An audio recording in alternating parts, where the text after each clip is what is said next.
welcome to Sports Policy Analysis News with your host Veronia, Spaine, and co-hosts Ollie, Nick and Leo. The last government policy for sport was written in 2002, and in that time it has failed to achieve all its objectives, and it is now time for the DCMS to write their new sport policy.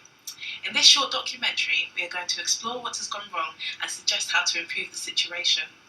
The 4 areas we have specifically looked at are children and young people, physical activity, fairness and equality, and international influence and major sporting events.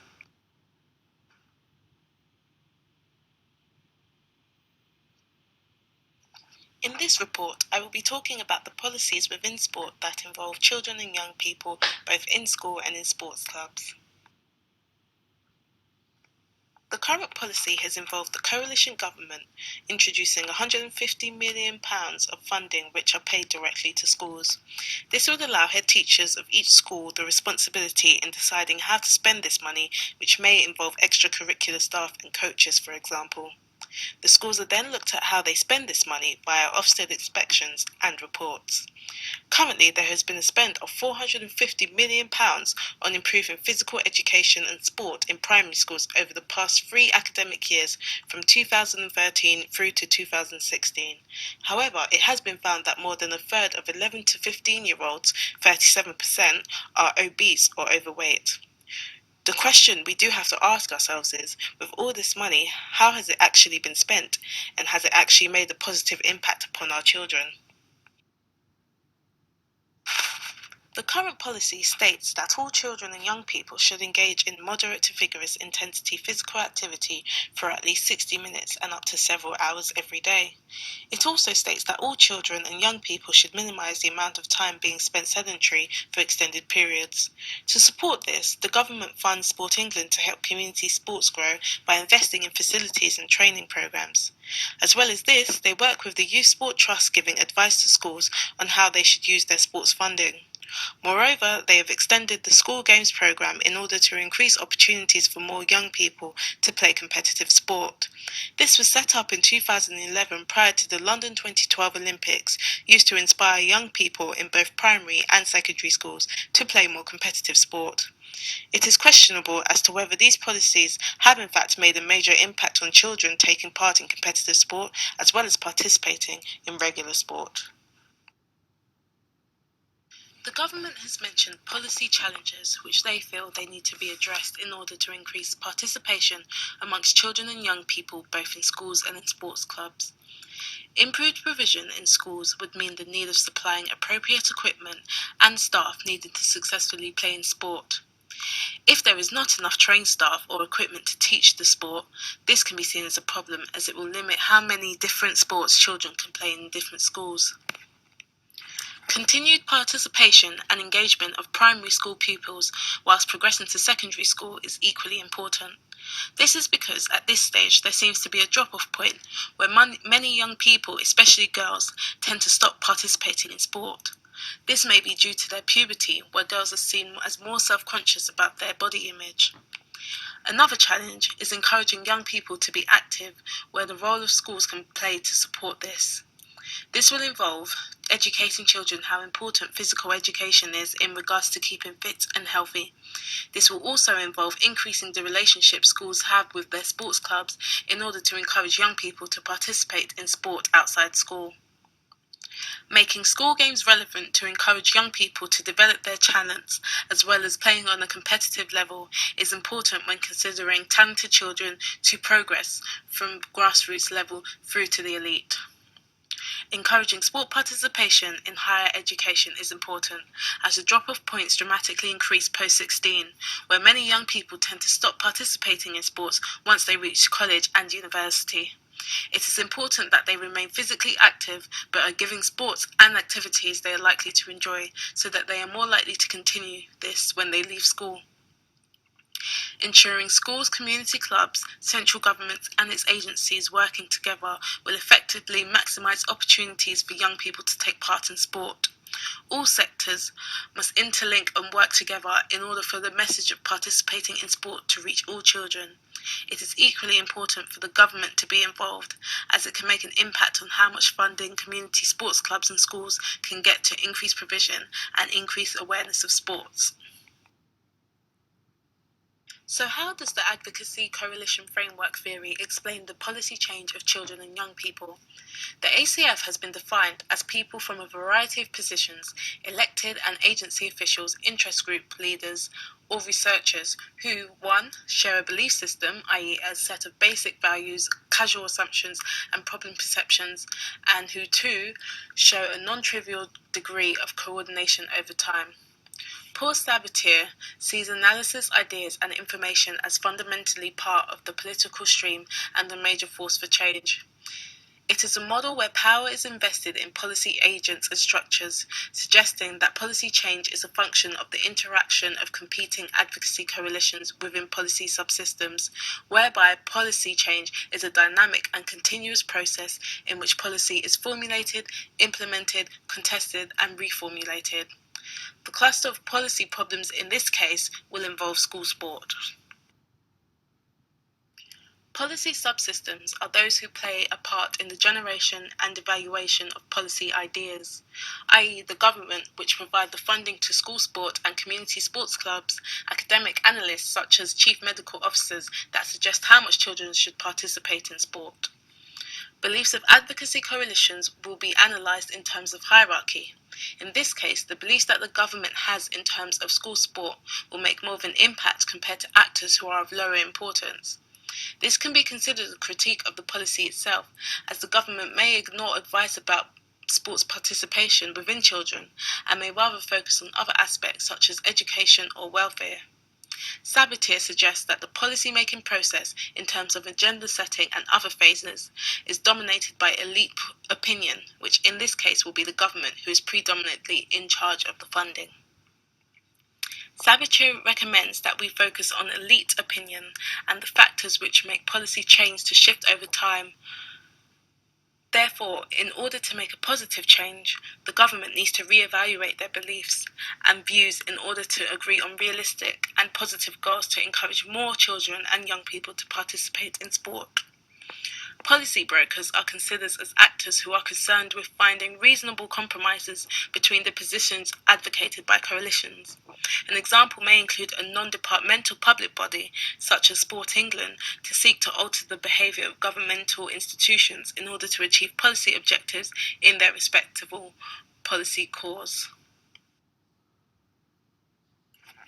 To find out more deep-rooted information about children participating in sport, I took it upon myself to interview a child to see what views they had and what they think the government should do to increase participation in sport for both children and young people.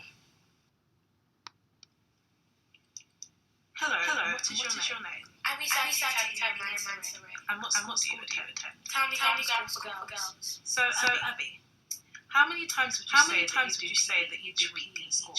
2 to 3 times a week. And how many extracurricular activities do you participate in? 3.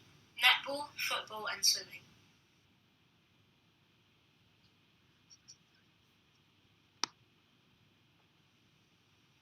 So Abby, do you believe that the PE that you have at school is enough each week?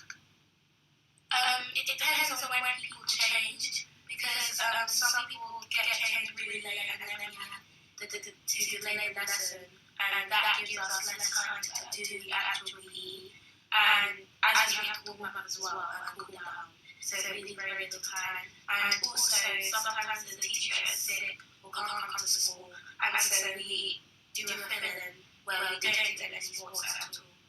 So do you feel that you don't do enough physical education? Yes.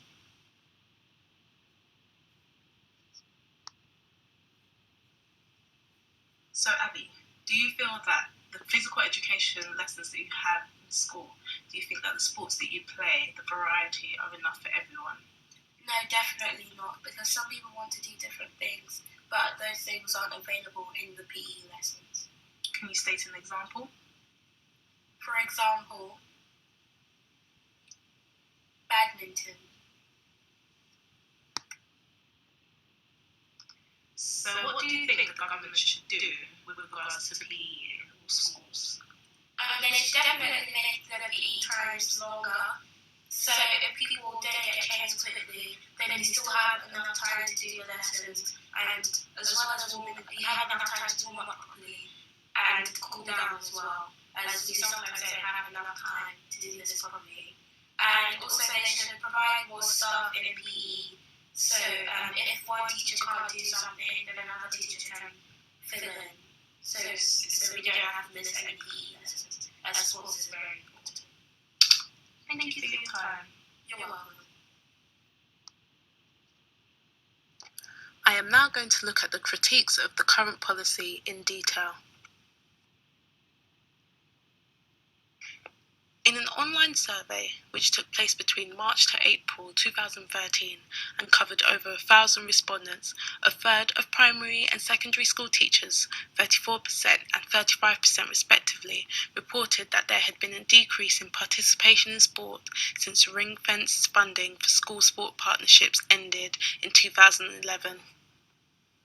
This suggests that lack of funding for equipment and coaches will inevitably lead to a decrease in participation, as schools are no longer able to help children play certain sports even if they are keen and eager to. Also, in an online survey which took place between March to April 2013 and covered over 1,000 respondents, including primary and secondary school teachers, school games organisers and school sports partnership staff, over 90% said they believe that non-competitive physical activities must be encouraged alongside competitive activities in schools. Only 47% believe that a strategy focused on competitive sport will inspire inactive children to engage in sport and physical education. This is because many children, particularly girls, may not want to participate in sport purely because of the fact that they do not like competition. In this table, fitness and orienteering, which are considered as non-competitive, are the least played in schools. This is a critique, as many children may feel that every sport in school is played at a competitive level, and therefore once they have the option to not participate, they would rather choose not to. King's College London researchers have claimed that obesity rates among 11 to 15-year-olds are currently rising, where 1 in 3 in the UK are overweight and 1 in 5 are obese. The findings show that the rate of growth of overweight and obesity levels, which was 8% each year up to 2003, has slowed substantially in the past 10 years to 0.4%. Trends were similar for both boys and girls but differed by age group. The highest figures were seen in 11 to 15-year-olds, where overweight and obesity levels ranged from 26% in 1996 to 35% in 2003. Among this group, overweight and obesity levels have continued to rise to 37% in the past decade. The issue that is clearly shown is that with all this funding that has been given into sport, why are approximately 37% of children still overweight? It is necessary that the awareness of keeping fit and healthy within children is needed much more, otherwise the rates may continue to increase. As you can see in the diagram, the percentage of pupils who regularly participated in inter-school competition between the academic year dramatically decreased between pupils in Year 6 compared to those of Year 7, which then continues to decline through to Year 13. It is clear that once pupils go into secondary school, there is less interest within young people participating in competitive sport. The government needs to find out why this is the case before they can find any solutions with changing this trend. I will now talk about proposed changes that should be made in order to create a better policy. These will include increasing female-focused physical activities, being able to communicate with children, focusing on the relationship schools and communities should have with parents, and lastly, government involvement. Research has found that approximately 40% of men compared to 30% of women take part in sport at least once a week. Therefore, it is vital that one of our main focuses should be on empowering young women to participate in sport and physical activity. Religion can be a very important impact upon why girls are less likely to participate in school competition games. This is because many parents may be hesitant in allowing their daughters to participate in certain sports. For example, the hijab worn by Muslim girls may cause conflict between parents and the rules of certain sports. In order to combat this, we should be looking at how to integrate all sports towards all girls, particularly those of ethnic minorities or who have a religion. Many girls who reach the secondary school age do not enjoy the aspect of competitive sport, which may prevent them from participating in all sport both in and out of school. It is important that school sport policies should also include a respectable amount of funding for non-competitive fun sports, such as Zumba, for example. This way, girls will be able to keep fit whilst not having to worry about intense competitions or worries about how they may actually perform in their sporting games. It is clear that children and young people are our main focus as they are the individuals who will be participating in sport. Therefore, it is vital that in order for us to find out how we can encourage them to take part in sport, we should be able to communicate with the children themselves to gain as much information as possible. This can be used within interviews and questionnaires, asking children what they do and don't enjoy about sport, what sports they are more interested in playing, and what they would prefer to do, which would help them participate in sport much more. There needs to be an increased relationship between school sports, sports clubs, and the parents. This is because parents can be the primary source of encouraging what children should do in school and outside school. It is also important to educate parents about the benefits of their child participating in sport, whilst also explaining the significant negative impacts children can also have by not participating in any type of sport. It is suggested that schools should have regular monthly meetings with parents and physical education teachers as well as coaches, so that parents should be able to help children increase in their participation in sport. This may also include what children will be eating outside school, i.e. having a healthy, balanced diet, as well as taking part in a range of sports and physical activities. Lastly, the government should be able to make a more radical approach with incorporating policies for children and young people in order to combat issues such as obesity. An example would be putting a tax on sugary drinks, preventing parents from buying this for their children. The more children are aware of the benefits of keeping healthy and participating in sport, the better off they are in the future. Jamie Oliver used this as a primary source to encourage the government to put a ban on junk food adverts before the 9 p.m. watershed and placing a 20% tax on sugary drinks with money raised towards preventing childhood obesity. Taking an approach to this will help our children, bringing a brighter future for us all.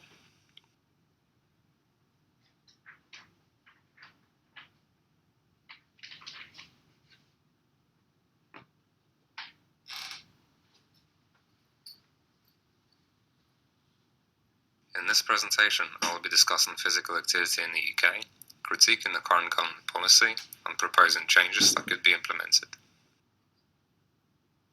So what is physical activity? According to the World Health Organization, it is defined as any bodily movement produced by skeletal muscles that requires energy expenditure. The UK Chief Medical Officer's guidelines stipulate that in order to gain health benefits, the average adult should be aiming for a minimum of 150 minutes of moderate intensity physical activity per week, and bouts of 10 minutes or more. As can be seen from this graph, the UK is far behind many other nations when levels of physical activity are compared internationally. So when the current situation is so dire, surely the only way is up. Not according to the UK Health Forum. It estimates that if no major changes are introduced, the current trend will continue so that after 2028 there will be more obese people in the UK than normal weight or overweight. Let's now look at critiquing the current government policy. As the Moving More, Living More policy paper was published as recently as February 2014, it is challenging to accurately analyse the performance of the government's current policy on physical activity in the UK. However, a number of weaknesses are evident. My co-host Veronia has already touched upon the issues regarding children and young people. But what about other demographics? Ethnic minorities, who are one of the most likely groups to be inactive, are hardly given a mention, which implies that the government is not proactive enough and improving the levels of physical activity in this demographic.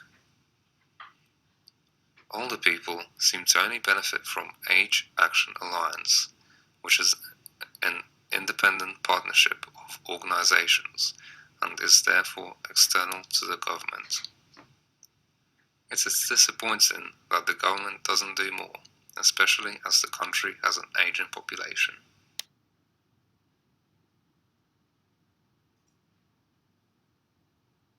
Sedentary behavior, such as watching TV or sitting behind a desk for a prolonged period of time, has been shown to have a significant harmful influence on health. There are currently no specific maximum sedentary recommendations, as is the case with minimal physical activity levels. These statistics show that while specific numerical recommendations for physical activity exist, they are not common knowledge. This means that the government is not efficient enough in delivering this message across. Also, the free healthcare largely contributes to people taking their health for granted and perhaps don't place particular importance on being physically active. Another major problem is that an unhealthy diet is significantly cheaper than maintaining a healthy one. Being financially restricted means that healthy eating is increasingly difficult to afford, and many are forced to instead settle for fast food.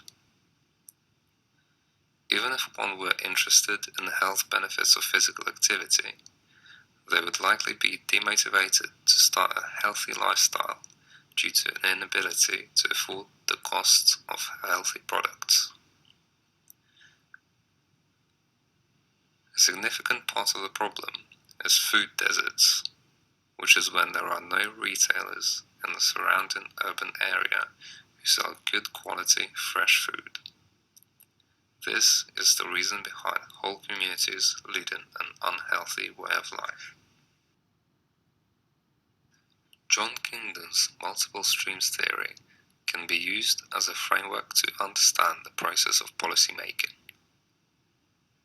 According to Kingdon, the garbage can model is representative of the anarchical nature of policy making, which lacks structure, is full of loose ideas, and involves decision making being passed around between individuals with a seeming lack of clarity and transparency. The theory is broken down into three streams: problem, policy, and politics. Let's take a look at each of these in turn. The problem stream is where ideas for potential policies essentially compete for the attention of policymakers. It is composed of three mechanisms which serve to do this: indicators, events, and feedback. The policy stream is where ideas float around like in a primeval soup, and which are assessed by policy entrepreneurs on their feasibility as potential alternatives to the governing agenda. The politics stream is quite separate from the other streams and comprises elements including national mood, organized political forces, government, and consensus building. In this stream, policymakers have the motive and ability to turn ideas into policies. When the streams all come together, a window of opportunity opens, which in turn allows a successful launch of policy change. This is the multiple streams framework for physical activity. Let's now take a look at the solutions that I'm suggesting the government implement. Due to the fact that a very large proportion of the population is unaware of the official physical activity recommendations, the government should take steps towards changing this. One way this could be done is by setting up a nationwide scheme to increase awareness and changes of behavior. The government should also allocate funds to research on sedentary behavior in order to establish clear numerical recommendations, which can then be a part of NHS. Another solution is to promote new tools in order to reduce sedentary behavior, such as standing desks, and making these available at a reasonably low price. The prices of fresh, good quality products also need to be significantly reduced, ideally so that they become more affordable than unhealthy eating.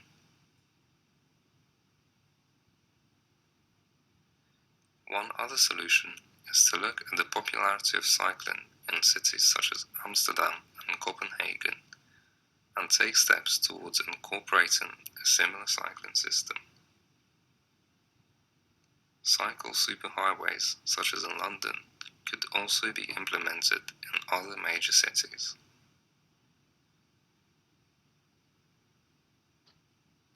I believe that as much as it is important to create the right physical environment, it is just as imperative to influence society's perceptions towards cycling by repositioning concerning physical activity and transportation modal shifts, akin to that of Britain's major mainland European counterparts, such as Copenhagen, which in turn have healthier citizens with longer life expectancies.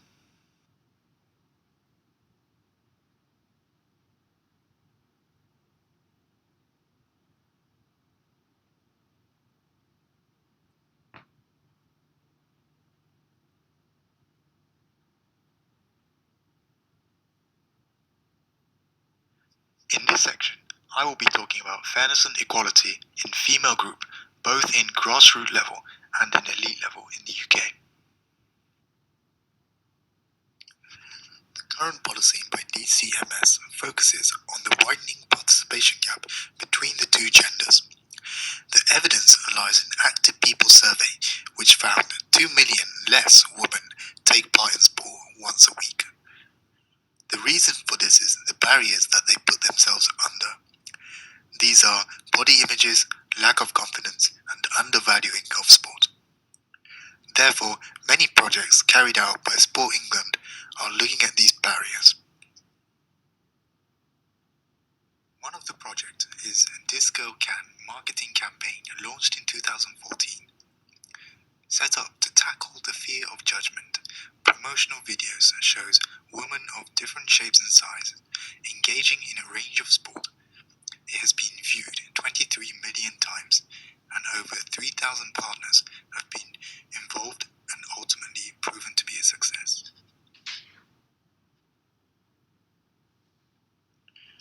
Another program is I Will If You Will, a £2.3 million project by Sport England and Bury Council, aiming to increase women's participation rate by organising sports activities in fun and non-competitive format.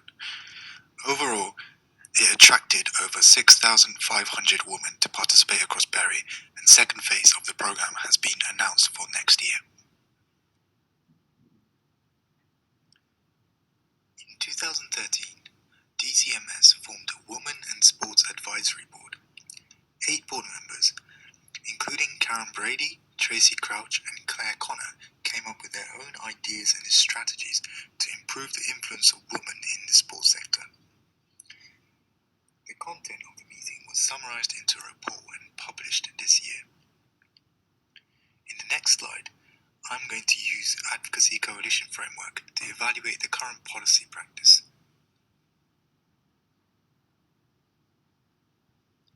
Advocacy Coalition Framework is a theory model developed by Sabatier. The model where coalitions in a subsystem compete with one another in a policy process. As you can see from the diagram, governments and the women in sport are the two advocacy coalitions. They differ in their secondary aspects of the belief significantly, and this causes a conflict. Also, the external action that unsettle the belief of elites have been shown in the last few years. For example, installing 2 female politicians in the Minister of Sport. Also, legislation of Equality Act in 2010, which prevents discrimination on the basis of sex. I have proposed 4 solutions that the government can implement to tackle the inequality of women in sport. They are building more profile with the media, better personal management in workforce of sports, to have equal prize money to men, and to increase commercial investment. Now I will explain each point in detail in the coming slides.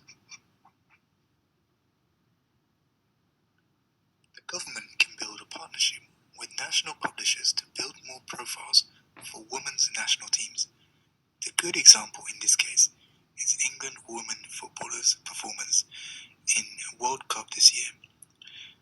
The quarter-final match between England and Canada was seen by average audience of 1.7 million people, which correlates to 32% share of TV audience in the country. Besides, in newspapers, they should publish more scores and analysis sections directed on female sports to generate wider interest to the nation. Equal prize money for women. Many sports in the UK have adopted equal prize money, recently as in 2004. The sports such as athletics, marathon and tennis were the case. However, sports such as golf, which has big money discrepancy as high as £600,000, must be brought closer to equality to such an awareness exists at the highest level in the professional league.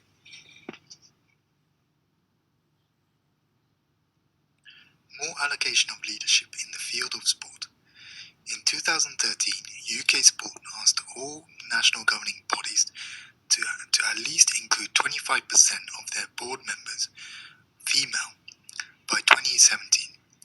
And out of 45 national governing bodies, only 22 met the 25% criteria.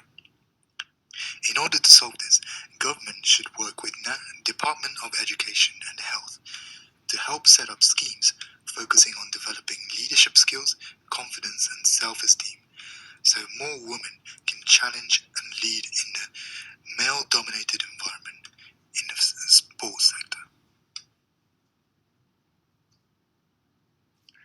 Increasing commercial investment. Research done by DCMS found out that the investment the women's sport receives only makes up 0.4% of the whole sport sector in the UK. The government can consult with the sport national governing bodies to educate them in how to make it attractive as possible for corporations to invest in their sport in the future.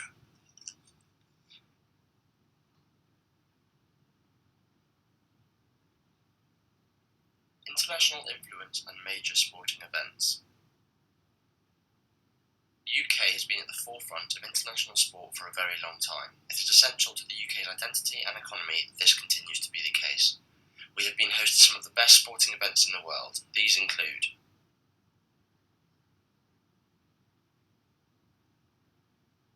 the London 2012 Olympics, the Ashes, Wimbledon,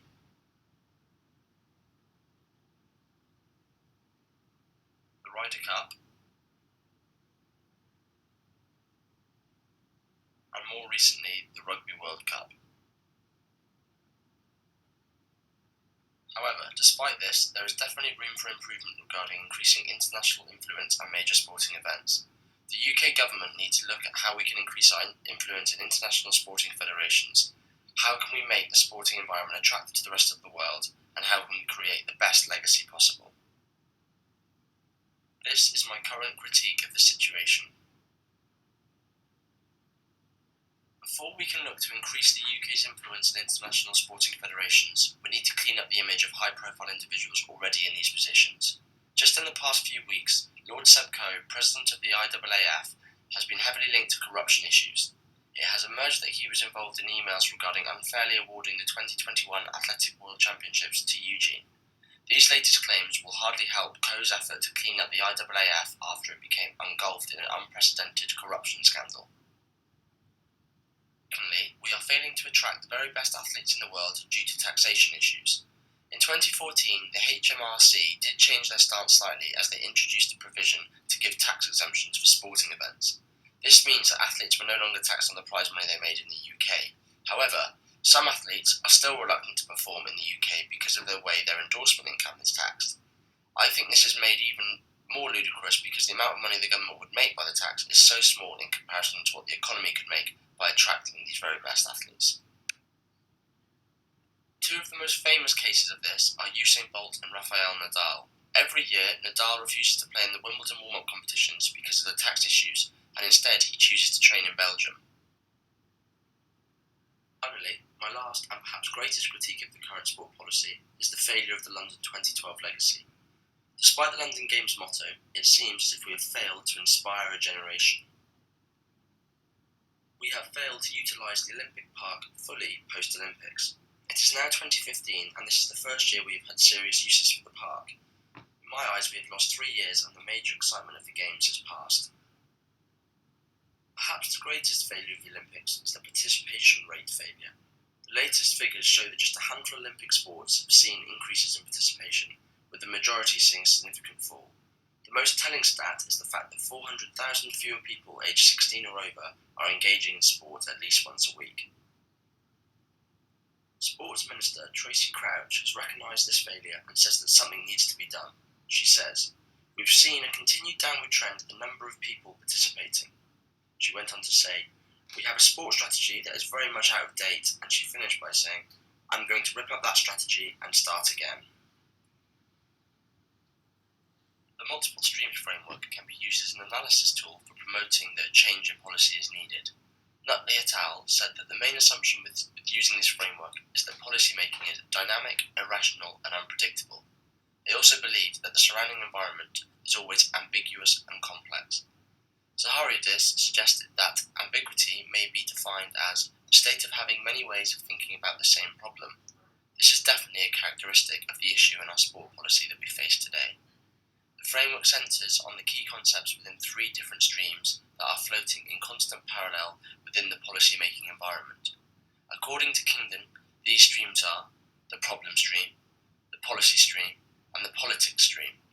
The problem stream refers to issues which capture everyone's attention. The policy stream are where policy ideas and solutions are formed, developed, rejected, and selected. And the politics stream refers to public opinion, election results, and demands of interest groups. Kingdon maintained that when these 3 streams joined at critical moments, then they would constitute a policy window. This is what a multiple stream framework of the failing Olympic legacy may look like.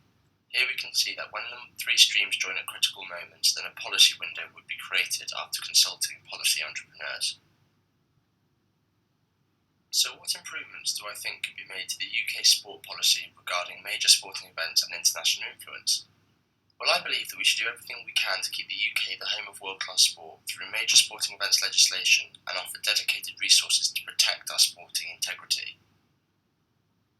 In order to solve the issue of corruption in international sporting federations, I think the government should create a dedicated and properly funded body with the sole purpose of tackling corruption within organisations. Once we can ensure that people in positions of influence meet the highest of standards, then we can go back to worrying about influencing others around the world. To make sure we attract the best athletes in the world again, I believe that the government should reform the in-place tax regime in order to make the world's best athletes want to come and compete here. This is in addition to continuing to support bids for major sporting events and build on the expertise we have in this area. Ultimately, we need to make sure we regularly have major sporting events here in the UK. And finally, in the hope of improving the legacy, here are 3 things I think the UK can do. Firstly, I think there should be a clear and realistic plan on the venue's use after the event. They don't need to be explicitly used as sporting arenas. After the Munich Games in 1972, Munich converted their velodrome into a convention centre. This has proved to be a huge success and plays its part in Munich having a great Olympic Games legacy. Secondly, I think we need to have a plan for the venue straight after the event leaves town. It's no good having 1 or 2 athletic meetings a year for 3 years or so before a rigid plan comes into play. And lastly, to oversee the whole operation, continue to let an independent board manage and operate the venue after the event. The London Legacy Development Corporation is designed and helping create East London's new dynamic heart. Munich have the Olympia Park München GmbH, who look after their Olympic Park, and they have been hugely successful in doing so and continue to do today.